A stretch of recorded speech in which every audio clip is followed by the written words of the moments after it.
আমাদের জাতীয় কবি কাজী নজরুল ইসলাম 1926 সাল থেকে 1928 সালের মধ্যে কয়েকবার এই আটচালায় এসেছেন।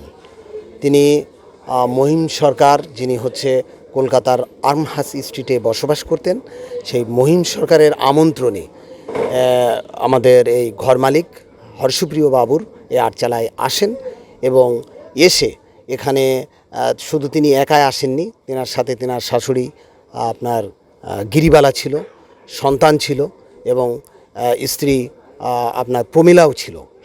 সপরিবারে এখানে এসেছেন।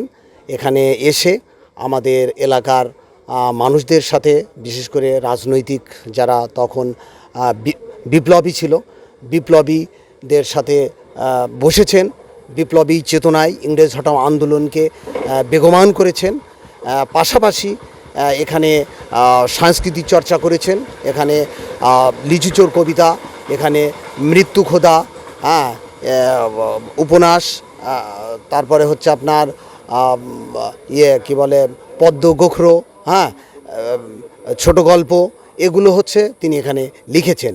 50তম প্রয়াণ দিবস উপলক্ষে আমরা দিনব্যাপী বর্ণাঢ্য আয়োজন করেছি। এর মধ্যেও প্রথমেই সকাল 9টায় পুষ্পস্তবক অর্পণের মাধ্যমে আমাদের এই অনুষ্ঠান সূচি শুরু হয়েছে। এরপরে রয়েছে আমাদের কাঠপাসডাঙ্গা ইউনিয়ন পরিষদের আলোচনা সভা এবং কবির যে শিল্পকর্ম, সেই শিল্পকর্মের উপরে সাংস্কৃতিক পরিবেশনা। তারপর সারাদিন ব্যাপী আমরা বিভিন্ন আয়োজনের মাধ্যমে এটা কন্টিনিউ করব। আর কবির যে স্মৃতি এখানে আছে, এই স্মৃতি সংরক্ষণে আমরা জেলা প্রশাসনের পক্ষ থেকে বিভিন্ন ধরনের উদ্যোগ গ্রহণ করেছি। আমাদের স্মৃতি সংরক্ষণের জন্য কাঠপাসডাঙ্গা বাজারে আমরা একটি মাল্টিপারপাস কমপ্লেক্স ভবন, স্মৃতি সংগ্রহশালা ইনস্টিটিউট করার জন্য প্রস্তাব প্রেরণ করেছি। ইতিমধ্যে আমরা মন্ত্রণালয়টি প্রেরণ করেছি এবং এখানে একটি ঘাটলা রয়েছে যেখানে বসে আসলে কবি অসংখ্য কবিতা রচনা করেছেন।